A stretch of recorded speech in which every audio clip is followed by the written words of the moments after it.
पूर्वी दिल्ली के थाना कल्याणपुरी क्षेत्र त्रिलोकपुरी 15 ब्लॉक में तुषार नाम के युवक की चाकू से गोदकर निर्मम हत्या कर दी गई। पीड़ित परिवार का आरोप है, जिस समय तुषार अपने घर में था, उसको घर से बुलाकर आरोपियों ने घर के बाहर ही जांघ पर चाकू से हमला कर दिया।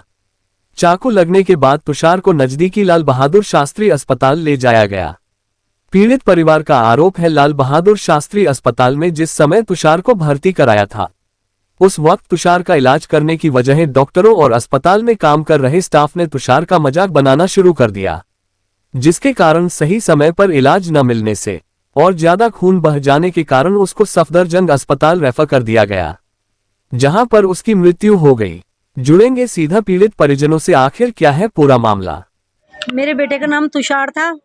मेरे बेटे को 4-5 लड़कों ने बुला के घर, मेरा बेटा घर पे ही था, घर में बुला के इसी हमारे इधर एक गेट है, इधर ही बुला के मेरे बेटे को थोड़ा सा बाहर ले जाके चाकू मारे मेरे बेटे की जांघें। और लाल बहादुर में इतनी लापरवाही है कि उस बच्चे का इतना खून बह रहा था कि उन्होंने बिल्कुल ही ना बच्चे को कोई ट्रीटमेंट करा ना कुछ करा, उसे तुरंत सफदरजंग के लिए रेफर कर दिया। अब मैं चाहती हूँ कि इन लोगों को, लाल बहादुर वाले के खिलाफ भी कार्रवाई हो कि ये ट्रीटमेंट सही से नहीं करते हैं, ना उनका किसी का ब्लड निकले तो उसको तुरंत रेफर करते हैं। ये सोते हैं आराम से और लापरवाही बहुत चलती है। और जो ये लड़कों ने मेरे बच्चे के साथ जो भी करा है, इनको सख्त से सख्त सजा मिलनी चाहिए। जो भी 4-5 लड़के ही है। क्या क्या नाम है उन आरोपियों के? नाम बताओ। एक का नाम है बाबू, दूसरे का नाम है वो राहुल और तीसरे का है अमन।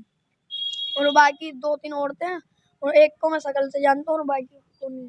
आपने देखा था आंखों से? हाँ, मैं गेट पे खड़ा हुआ था। गेट पे मैंने एकदम मेरे को मारने के लिए दौड़ा, मैंने कुंडी लगा ली।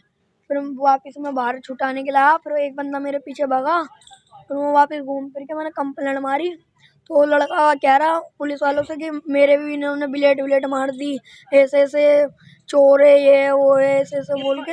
अच्छा बहन जी, ये बताइए आपको किस समय सूचना मिली कि आपके बेटे के साथ ये हादसा हुआ है? मैं अपनी मम्मी के घर पे थी, मैं मम्मी के घर में सो रही थी, तो मेरे बच्चे का रात को मेरे को 3 बजे कॉल आया। ये पता नहीं कब से 50 कॉल कर चुके थे मुझे, मैंने साइलेंट पे लगा रखा था फोन। तो जब मैंने फोन उठाया तो मेरे बच्चे का फोन आता, मम्मी तुषार की डेथ हो गई है। मैंने कैसे हो गई? क्या उसने बताया कि मम्मी ऐसे ऐसे 5-6 लड़के गेट के पास बुला के उसको आवाज मार रहे थे, वो नीचे गया, उनकी आवाज सुन के 12 बजे करीब, और फिर उन लड़कों ने चाकू बजाना स्टार्ट कर दिया उसके ऊपर। क्या इससे पहले भी कभी किसी से रंजिश या झगड़ा हुआ? ये लड़के पहले भी मेरे लड़के को उठा के लेके गए थे। उस टाइम मैं यहीं पर, जब मैं आई थी तो मुझे पता लगा कि इसने मुझे फोन कर दिया था, मेरे बेटे ने, छोटा मम्मी 4-5 लड़के 14 ब्लॉक के इधर के लड़के उठा के लेके गए। कितने दिन पहले? आज हो गए 2-3 महीने हो गए इस बात को। और मैं उन लड़कों के पीछे भागी थी, फिर उन लड़कों ने देखा कि इसकी मम्मी आ गई है इसकी, तो वो लड़कों ने छोड़ दिया मेरे लड़के को। उसके बाद ना फिर वो लड़कों के पीछे मैं भागी ना, तो वो लड़के 14 ब्लॉक के पार्क में झुंड बना के खड़े थे, 6-7 लड़के थे ये। और आज मेरे को जब ये, क्या उस समय आपने पुलिस में शिकायत दी थी? हाँ, उस टाइम मैंने पुलिस में शिकायत नहीं करी थी। जो यहाँ के छोटे-छोटे आईओ जो बैठते हैं चौकी में, मैंने इनको तुरंत कॉल करके बोला था कि भैया मेरे लड़के उठा के लेके गए हैं। तब उन्होंने, फिर वो पुलिस वाले भी भागे थे, उन्होंने देखा तो कुछ भी नहीं है। फिर उन्होंने, जब उससे पहले मेरे बेटे को छोड़ चुके थे वो लड़के। अब पुलिस ने उस मामले में FIR की थी पहले? नहीं, उसमें मैंने 100 नंबर की कंप्लेंट कर दी। मैंने ये जो चौकी में बैठते हैं इनको कॉल कर दिया था कि जल्दी आ जाओ, मेरे लड़के को उठा के लेके जा रहे हैं, लड़के लेके चले गए हैं। अब वो लड़कों ने अब ये 5-6 महीने बाद मेरे लड़के के ऊपर वार कर दिया इन्होंने, प्लानिंग बना के। जब लड़के के ऊपर हमला किया गया, उसकी मौत कहाँ पे हुई है? मेरे बेटे को यहीं पर मारा गया है, ये गेट के पास। जी, तो मौके पे ही दम तोड़ दिया था या अस्पताल लेके गए थे लाल बहादुर, जब उसका खून बह रहा था, बहुत ज्यादा खून बह रहा था मेरे लड़के का, तो लाल बहादुर लेके गए थे। लाल बहादुर ने बिल्कुल लापरवाही करी, उसका ना खून रोका गया ना कुछ रोका गया, उसको तुरंत वहाँ के लिए रेफर कर दिया। उसका मजाक बनाया जा रहा था वहाँ पे। चाकू कहाँ लगा था? जांघों में मारे हैं चाकू उसके।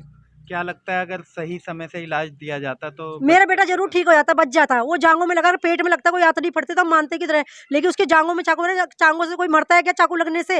और फिर उसके लाल बहादुर में जाने के बाद उस लड़के के ऊपर के सारे कपड़े खोल दिए उन लोगों ने। ये नहीं कि कपड़े लड़के को ओढ़ के रखे कि ठंडा है, उसका कच्चे से पहना के मजाक बना के उसे रेफर कर देना। उसमें कोई डॉक्टर था ना कोई पुलिस वाला था उस एम्बुलेंस के अंदर। किस प्रकार का मजाक बना रहे थे? इस वजह से मजाक बना रहे थे, कहते चोर, जैसे वहाँ के वो होते हैं पट्टी करने वाले। ये लगता है इनके साथ पहले से प्लानिंग होगी, भाई लड़का आ रहा है, इसका मजाक बनाना, डॉक्टर के सामने डॉक्टर लोग भी इसको रेफर कर देंगे। यही काम हुआ है, मुझे लग रहा है इन लोगों ने प्लानिंग के साथ सारा काम करा जा रही है। और मेरे लड़के का मजाक बना के चोर ऐसे करके मेरे लड़के को सफदरजंग के लिए रेफर कर दिया के डॉक्टरों ने। ये बहुत लापरवाह डॉक्टर है और इन लड़कों को भी सख्त से सख्त सजा मिलनी चाहिए जिन्होंने मेरे बच्चे साथ कर। क्या आपको ये जानकारी मिली कितने आरोपी अभी गिरफ्तार किए गए? अभी मेरे को ये सुनने में आया, अभी एक ही को गिरफ्तार करा है। क्या नाम है उसका? इसका क्या नाम है? अमन और राहुल। लेकिन अमन और मेरे बेटे को बताया कि अमन और राहुल ने, इसने खुद ने देखा गिरफ्तार करते हुए, लेकिन ना अभी बता रहे पुलिस वाले कि हमने एक को ही करा है। अभी 2 का सुनने का आ रहा था, अब 1 का हुआ है। आपके मुताबिक कितने आरोपी हैं इसमें? ये पाँच छह लड़के हैं ये, क्योंकि जब पिछली बार जब मेरे लड़के को इन्होंने पकड़ के लेके गए थे, मैंने इन चारों लड़कों के पीछे भागी थी। जब ये मेरे लड़कों को छोड़ चुके थे कि इसकी मम्मी भाग रही पीछे, तो ये 5-6 लड़कों का ग्रुप वहाँ खड़ा था 14 ब्लॉक के पार्क के उधर। जब मैंने बोला तो मेरे लड़के कह रहे नहीं आंटी जैसी कोई बात नहीं है। तो ये 5-6 लड़के काम क्या करते हैं? ये कुछ नहीं करते, ये लड़के आवारागर्दी करते हैं, ये उधमबाजी करते हैं, दारू मारू बेचते हैं, कभी इस पार्क को ठिया बना लेते, कभी उस पार्क को ठिया बना लेते। इन्होंने यहाँ पर एक गैंग बना रखा है जो ये इतना गंदे काम करते हैं। फिर जो लड़के अगर इनके दोस्त रहने को सुधरने की कोशिश करेंगे, अपने घर में रहेंगे, उनको चाकू मार दिया जाता है। फिर दारू कहाँ बेचते हैं? ये कभी इस हमारे पार्क को पकड़ लेते हैं, यहाँ पे ये छोटा वाला पार्क है इसको पकड़ लेते हैं, कभी 14 ब्लॉक का पार्क है उधर का दारू का ठिया बना रखा है इन्होंने। इन्हीं का गैंग है ये सारा का सारा। मतलब पार्क में खुलेआम दारू बेचते खुलेआम दारू बिकती है, यहाँ गुंडागर्दी चलती है। यहाँ कोई बिट वाला कोई वो नहीं करता। बिट वालों को बोलो तो वो भी बिट वाले भी डरपोक है। सही बताओ तो फिर यही बात है कि बिट वाले भी डरते हैं इन लड़कों से, क्योंकि ऊपर पैसे पहुंच जाते हैं ना इन लोगों के पास, इस वजह से। क्या लगता है आपको भी अपनी जान का खतरा हो सकता है इनसे? हाँ, मेरे को भी खतरा है जान का, बिल्कुल खतरा है इन लड़कों से, मेरे बच्चे को भी खतरा है। पुलिस के आला अधिकारियों से क्या कहना चाहिए? मैं यही बोलना चाहूंगी, जिस तरह से ये लापरवाही हो रही है इन लड़कों को, जिस तरह से ये लड़के खुलेआम घूम रहे हैं, इस तरह से गुंडागर्दी हो रही है। आप लोगों को सबको पता रहता है कि ये कौन है, सारे अपराधियों के बारे में पता रहता है, फिर भी आप लोग इनको अरेस्ट क्यों नहीं करते, इनको बंद क्यों नहीं करते हो, इनको आज़ादी क्यों दे देते हो? जब इनको तुम लोगों का हम लोग खुद आगाह करते हैं कि सर ये लड़के यहाँ पर दारू बेच रहे हैं, ये कर रहे हैं, गुंडागर्दी कर रहे हैं, फिर भी पुलिस वाले कहते हैं नहीं हमको सबूत चाहिए। सबूत के ना खुद आके पकड़ो ना उनको। हम क्या सबूत देंगे? हम तुम्हें सबूत तो ये दे रहे हैं, फोन करके बता रहे हैं तुम्हें, उसके बाद भी उनको मोटा पैसा पहुंच जाता है। वो लोग बोलते हैं हाँ भाई ठीक है बढ़िया है कि दारू बेचो, कुछ भी करते रहो। ये होता है यहाँ पर गुंडागर्दी। बहन जी, अभी आप थाने में गए, कितने लोगों को पुलिस ने अरेस्ट किया और क्या कुछ पुलिस ने कहा है? 5-6 लड़कों में से खाली एक जने को अरेस्ट करा है। रात को मेरे को बोला गया था, जब मैं वहाँ पर थी, पता कि हमने 2 जनों को अरेस्ट कर लिया है, लेकिन ये 5-6 लड़के हैं जिन्होंने मेरे बेटे को मारा है और पुलिस ने पैसा खा लिया है। पुलिस अभी, और मेरा बेटा वहाँ अस्पताल है, पुलिस यहाँ तक की ना वहाँ भी नहीं जा रही है। और यहाँ पर अपनी यानी कि क्या बोलूँ मैं, पुलिस वालों को इन्होंने नोट खाया है मेरे बेटे के ऊपर, उल्टा मेरे बेटे के ऊपर आरोप लगा रहे हैं कि तुम्हारे बेटे ने किसी और को मारा है। तो दिखाओ ना किसको जान से मारा मेरे बेटे ने। ये बात आप दावे के साथ कह सकते हैं कि मारने वाले 4-5 लोग हाँ थे, ये 5-6 लोग थे। फिलहाल पुलिस ने जिस प्रकार से एक युवक को गिरफ्तार किया है, बाकी को छोड़ लेकर दी। क्या कहना है?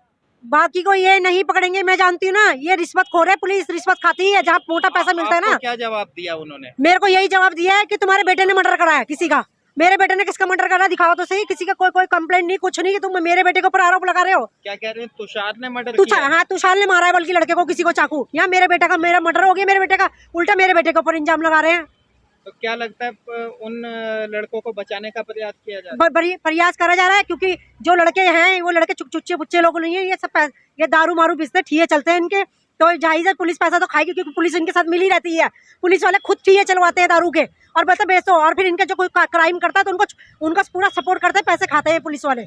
मैं बोलूंगा चाहे पुलिस वाले मेरा भी मर्डर करा दे, मुझे कोई फर्क नहीं पड़ता। ये पुलिस बहुत गद्दार पुलिस है। तो दिल्ली पुलिस के डीसीपी साहब और कमिश्नर साहब से आप क्या कहना चाहेंगे? मैं डीसीपी से और कमिश्नर सर से यही बोलूंगी, सर ये जो आपकी ये छोटे छोटे पुलिस वाले हैं, ये दारू के ठिये खुलवाते हैं, खुद खुलवाते हैं, बोलते हैं खोलो हमारी आड़ में, और कुछ भी होगा हमको पैसा भरो और तुम क्राइम करो, और तुम्हारे पीछे हम खड़े हैं, मोटा पैसा लो और तुम क्राइम करते चले जाओ। ये करती है पुलिस यहाँ की।